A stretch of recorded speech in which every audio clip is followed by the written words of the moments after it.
Hey, Roger, Jessica, and Whitney. I wanted to jump on here after our meeting last night, which, by the way, was very good. It was a good initial meeting to kind of work through some thoughts as we seek to build out Wilde Workflow to help you all with your young living businesses, and also thinking through how can this be developed into a template that can help other people in the young living community.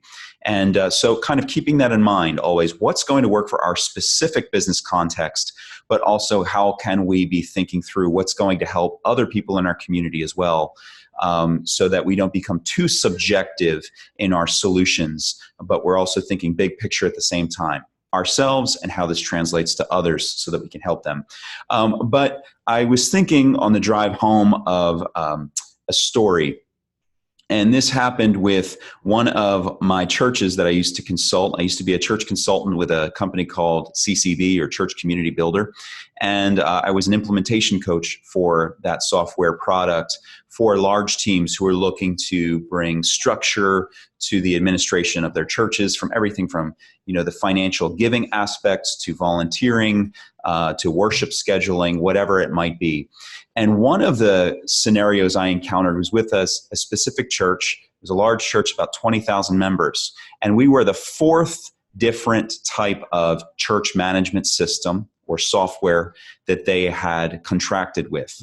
And they had used Fellowship One in the past, Planning Center in the past. Long story short, they had tried a lot. And they had always been frustrated. And they came to us thinking that our software, which I believe was better than all the others, yes, but they thought that our software was going to be the silver bullet for them, the magic wand that was going to fix all of their problems. And when we began to dig into how to utilize the software, it was the first time they'd ever worked with an implementation coach before, we really began to dissect, okay, here's the different features of the software, but how is it going to help you? And we found that they did not have a lot of clarity on how they could even use the software to help them. And what we discovered was that they didn't actually have a software problem. They had a process problem. There were missing pieces or undefined, unclarified areas of their process that needed to be figured out before any software solution was going to help them, no matter how great it was. So what I'd like to do in this short training is kind of work through, helping us think through what are the points of clarity that we need to determine in our process before we can actually leverage the software to the best of its ability. And so this is one of the things that we encounter in software implementation, is that people get excited about other tools that we replace. Get rid of ClickFunnels, get rid of MailChimp, get rid of ActiveCampaign, right? You're going to save money, you're going to save time, everything under one roof. That's exciting. They also get excited about our pricing. On average, we're saving folks at least $400 a month in software subscriptions, and our price points are very affordable. The next thing they get excited about are our features, how holistic our suite of features is, from two-way text messaging and email and the voicemail drop and the power dialer and our sales funnels and appointment scheduling, all those features you guys already know about. And the fourth thing they get excited about is just the enormous potential when you begin automating your communication and your customer experience overall. The potential that creates in your business is just enormous. So folks get really excited, right? But people are then disappointed if they think that software is going to fix everything, right? So let's talk about when software doesn't help you, or in a positive light, what you need before software can help you. And you need to know your process, because if you don't know your process, then you won't know what to automate and how to automate it. You'll be sitting there with Wilde Workflow open on your desktop, and you'll be thinking, hey, I can create these amazing automated follow-up campaigns. But what do I actually need to do? What do I actually need to build? How do I actually need to communicate to my audience? Who am I even communicating to, right? So what you're left with is this big pile of shiny objects, all these features for a great price, but you actually don't know how it's going to help you because you aren't clear on your process. Great software can't fix bad or non-existent processes.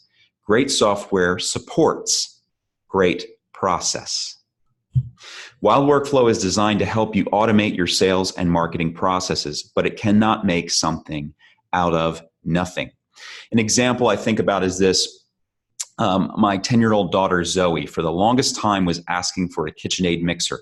She began watching some YouTube videos of all these kids that are these incredible cooks, and they're baking these cupcakes that look like they came out of Cake Boss or some show like that. They're incredible, right? And in this YouTube video, these kids are using this big KitchenAid mixer to mix all their ingredients. So Zoe got it in her head that if I could just get a KitchenAid mixer, I would be a phenomenal baker.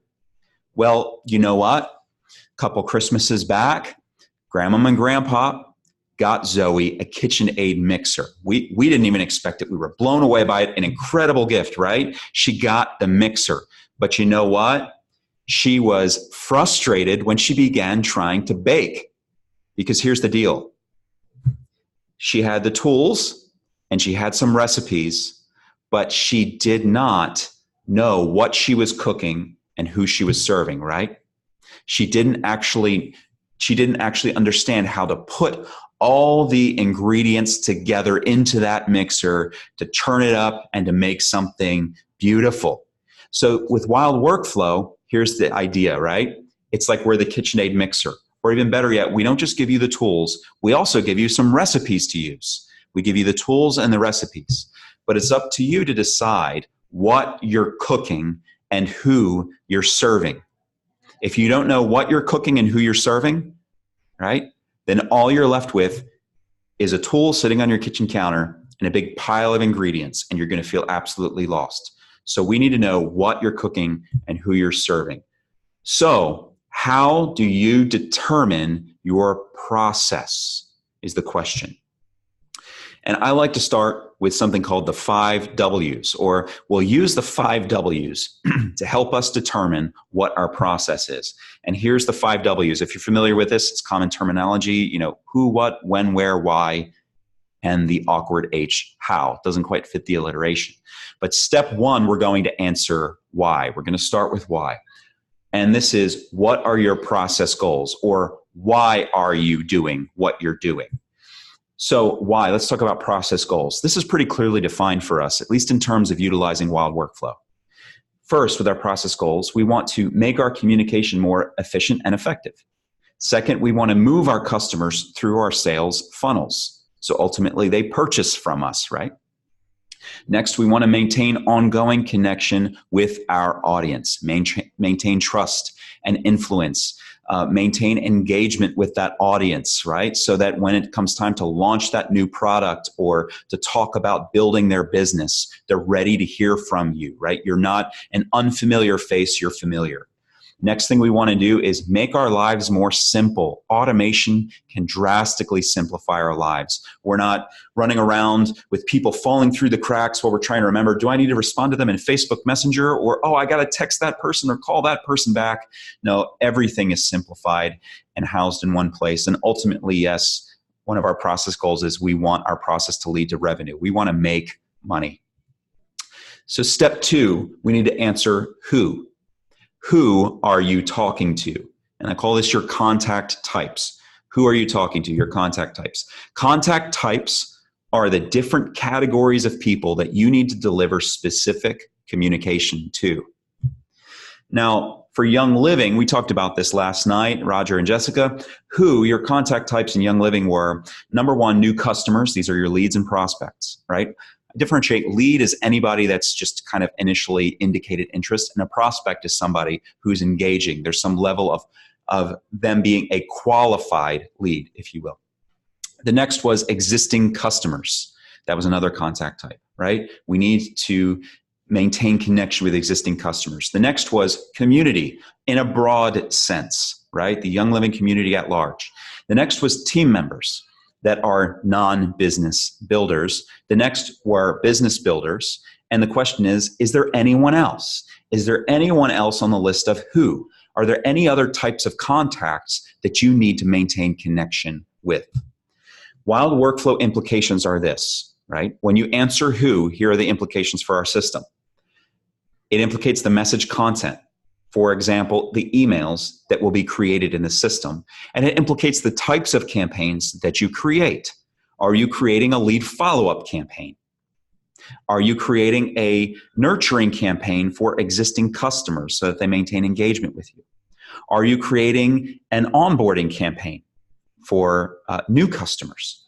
Are you creating a tutorial campaign or an instructional campaign where you're gradually teaching people how to build their young living business, right? And here's an example. We are creating a text campaign to follow up with leads who engage one of our call to action videos. We talked about this last night, Roger and Jessica, doing the Gary Vaynerchuk style. When you're doing videos, just pop up, text us, and have your Wilde Workflow associated phone number pop up right at the bottom of the screen so people can text you their questions.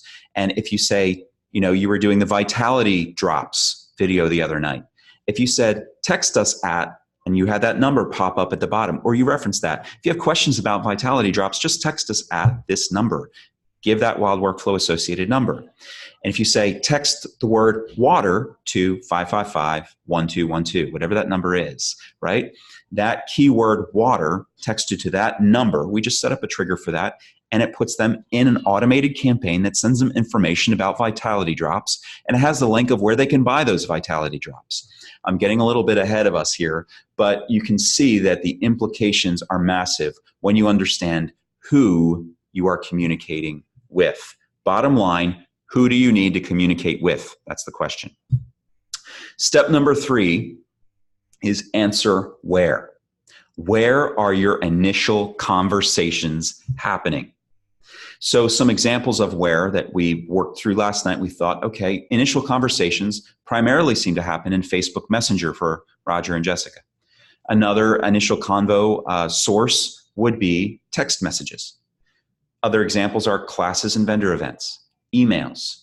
Are you going to have landing pages on your website, or are we going to use landing pages inside of our sales funnel builder inside of Wilde Workflow? I'll show you guys that on a later demo call. Once we have some of the fundamentals in place, we can create landing pages that we can link to in our videos, in our comments, in our Facebook ads, wherever, that have forms that people can fill out. Yes, I'm interested in this special offer. Here's my information, click submit, and then that enrolls them in a campaign. So are they coming from landing page forms? Are they coming from Facebook lead forms if you're going to run Facebook ads one day, or anywhere else? But here's the deal. We need to understand the implications in Wilde Workflow if we're going to use the software to its maximum capability, right? So this implicates the connections or integrations that need to be set up.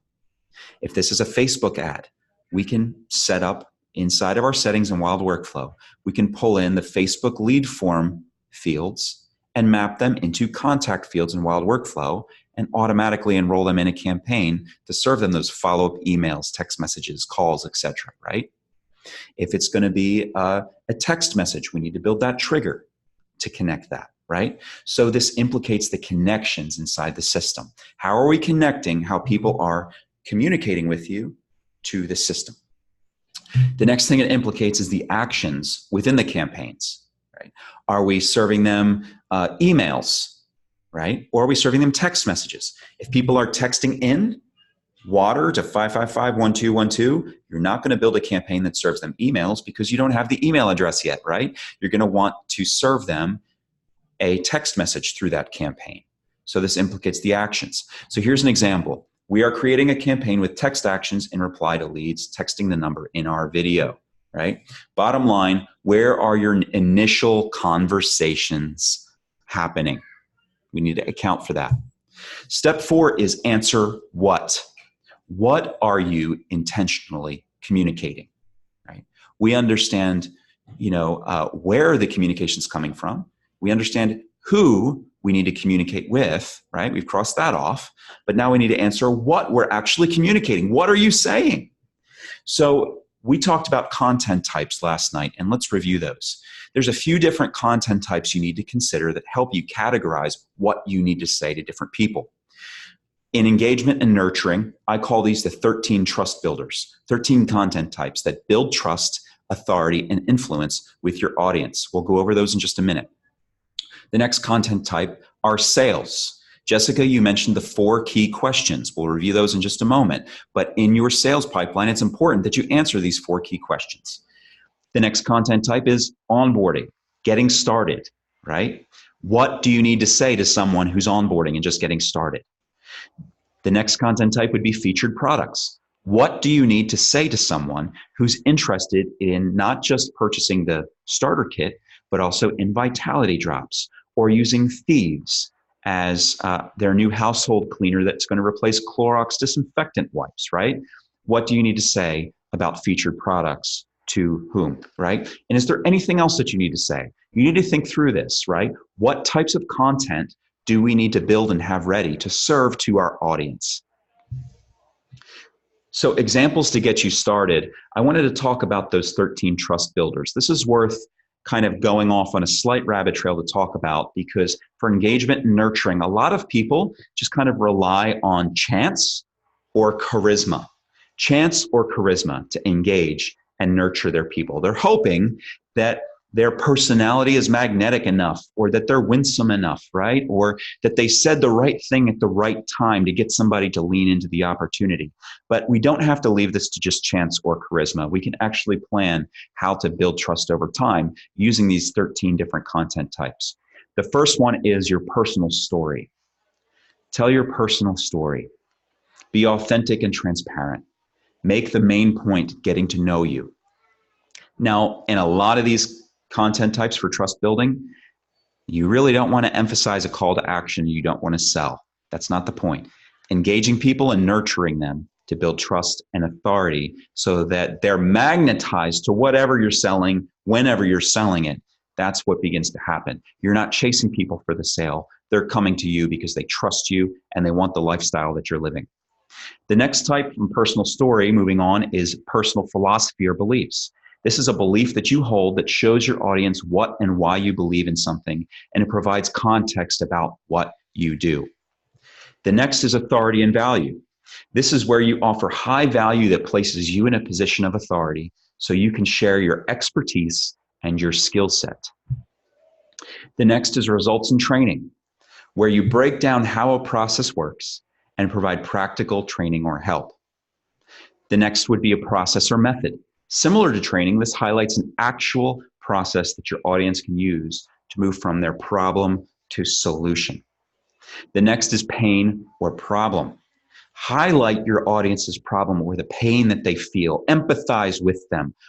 Read their mind, if you will, because you understand the problems that most households are facing when they're leaning into a solution that Young Living provides, right? Now you're going to link this to how you can help them. The next one is testimonials or case studies. Highlight how you helped one of your clients. Even do a Facebook Live where you have them pop up where they're sharing their testimony, right? Ilea shared her story about how frankincense and lavender have helped Tristan with his seizures.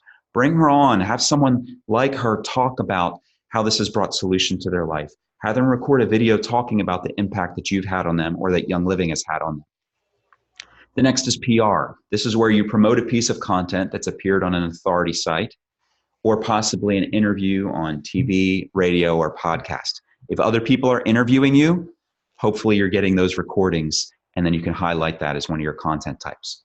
Celebrity, this is where you associate yourself with a celebrity or authority figure, ideally showcasing how your method has helped them or is relevant. Are there people of influence that you have helped? Highlight that. The next is lifestyle. This is a post that shows your audience how you live and how you practice what you preach. This is going to be a massive content type in the Young Living community. Just a couple more here to go over. Solution and application, similar to an invite or ask, but this time you focus more on the solution that you offer and highlight how they can apply it and or take action. Invite or ask, this is where you invite your audience to take action, creating a micro commitment so you can send them more value later. So you could even tack this onto other content types, but an ask would be, hey, text us at 555-1212. Just text the word water if you're interested in vitality drops, just as an example. The next trust building piece of content would be a question.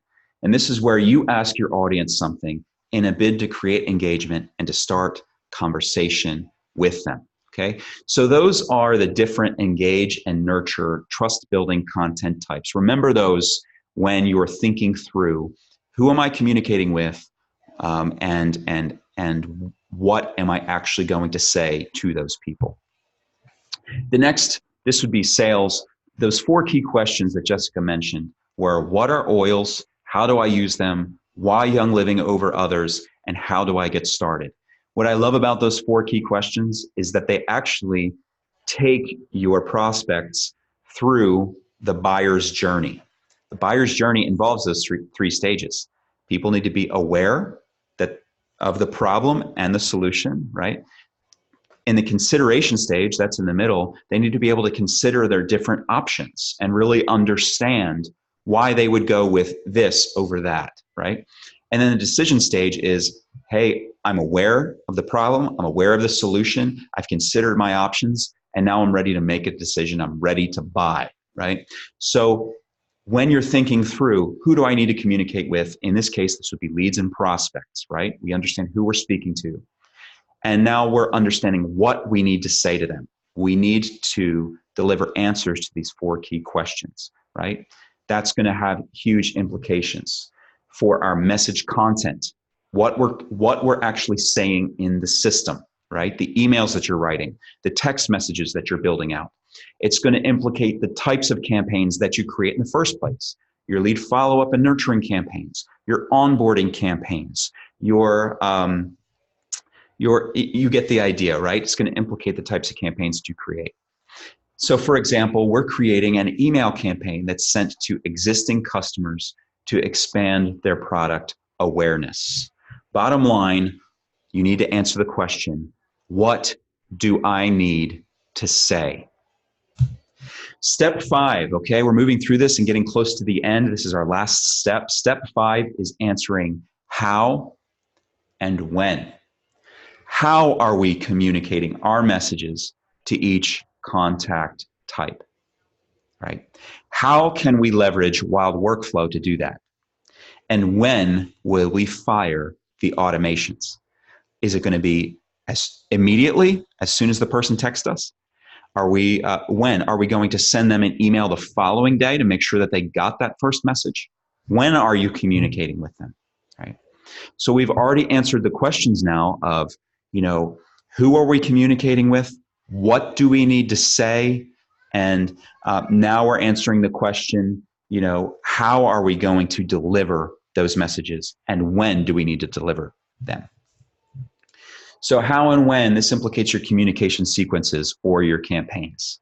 So we made a list of the different communication sequences that we're aware that we need already. And I want you to think through, what other sequences might I need to build out to communicate to the right people with the right message, right? So those communication sequences were lead follow-up campaigns, lead nurturing campaigns, right? So a lead follow-up campaign and nurture campaign are a little different. A lead follow-up campaign is that immediate follow-up the moment that you have an interested person. The lead nurturing campaign is if that person did not immediately take the next step to buy from you, that probably means that you need to nurture them on a journey of building trust and authority with them so that you become the only and obvious choice. That third type of communication sequence were onboarding campaigns. Once the person says yes, what happens next? The next type of campaign was a kit breakdown campaign. The next was long-term nurturing campaigns. Now, this could be for leads and prospects, or it could be for existing customers. This really could be for anyone. A long-term nurturing campaign, the goal of this is that over 1 month, 2 months, 3 months, stretch this out as long as you want to. If eventually, now what I do is I add kind of a new message to my nurturing campaigns every week or two. I get a sudden burst of inspiration and I think, oh, that would be a great message to add. I just add it to my long-term nurturing sequence. And what I've done is my nurturing sequence started out only 4 weeks long because I only could think of 4 things to say. But at least I was nurturing somebody for the first 4 weeks. But then I started to add to it, and now I'm around 60 days of nurturing sequences for people that are interested or existing customers, right? Where I'm continually giving them value, I'm continually boosting engagement with my audience, and I'm creating community, right? So that's what a long-term nurturing campaign would be. Usually these are emails. The next would be your essential rewards enrollment campaign, right? You need a sequence for that. The next would be a business builder campaign, actually helping people understand how to build their young living business, right? And this has huge implications for you because I guess you call these people as being downstream, right? Like you have revenue that comes from the people who are building their business that are under you. This is also where you could plug Wilde Workflow as an affiliate and say, this is a great tool for building your business. Add that right into your sequences, videos about how you've used it, about how you built out your processes, and then use the software to support your processes. The next type of sequence would be a monthly reactivation campaign. This is for people who have gone inactive. Jessica, I think that you said in any given month, you probably have 15 people that have gone inactive that you would want to re-engage to encourage them, right? To challenge them, to incentivize them, something that spurs them towards re-engaging again. And the question here is, are there any other ways that you need to communicate, right? Like how else might you need to communicate with the right people at the right time? Bottom line, how do you need to communicate? And when does that need to happen? So here's our process action steps, right? We really need, remember, good software supports good process. We really need to make sure that our process is solidified and that we've answered these core questions. Most businesses that I work with that are a little bit more established or organized, we're bringing in Wilde Workflow to say, you know, like, okay, you've been running Facebook ads for a while and you're struggling with follow-up, or people are calling you from your Google business listing and those phone calls are falling through the cracks, right? But there's some semblance of sales, right? There's some kind of, they understand how they're connecting with their leads. They're just not following up and nurturing them very well, right? In this case, what we really need to nail down is, okay, how is this happening in the first place? Who do we need to communicate with? Where is that initial communication happening, right? All those different things. So our process action steps follow suit. Determine who. Determine your contact types. Leads, prospects, customers, business builders, etc. The next is determine where. Determine your initial conversation sources. Are those initial conversations happening in Facebook Messenger? Over text message? Do you need to add landing pages with forms that capture information and move people into your sales funnels, etc.? The next is determine what. Determine your content types. Once you know who you're talking to and where those conversations are happening, you need to know what you need to say next in order to nurture them towards the next desired action. From here, determine how. Determine your communication sequences. This is huge implications for the campaigns that we're going to build, right? And then determine when. Determine your communications timing. Not just how you need to communicate with them, but when does that communication need to be triggered? And that implicates when we fire off our automations. So the Wilde Workflow action steps from there will be, once we have those things in place, we're going to build our campaigns. It gets really easy.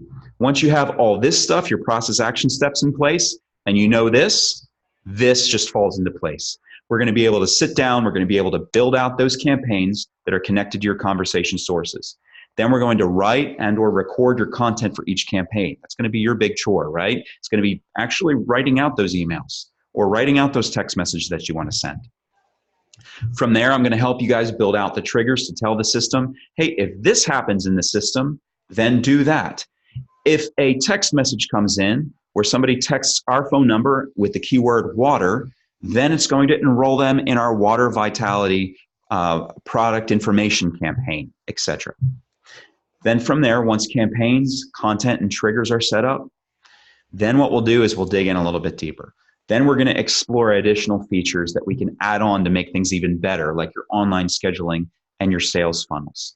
But I hope that you can see here that once we nail down process, then what we actually do with the software becomes so simple, and it's going to simplify your life. Remember to start going through those short and simple training videos in our Facebook Learning Group. Learning Module 1, Unit 1 in that Facebook Learning Group is all about your settings, making sure those are set. If you schedule an onboarding call with Ilea, she's going to help walk you through that as well. Unit 2 is all about campaigns and connecting your lead sources. I really want you guys to understand. We've talked about it quite a bit, but those videos clearly and concisely break down, here's how you build out your campaigns, step 1, 2, 3, etc. So easy. And then we can tackle it from there, guys. So from here, I guess Slack your questions to me in the Young Living channel that we created in Slack. We can collaborate a bit more there. I hope this presentation helped you guys. I hope that you've watched it thoroughly, that you've really considered it, taken some notes. I'm going to post the presentation slide deck into our shared drive so that you can revisit this, which is going to be especially helpful when you're reviewing those action steps that you guys need to take. All right. God bless y'all. We'll talk soon.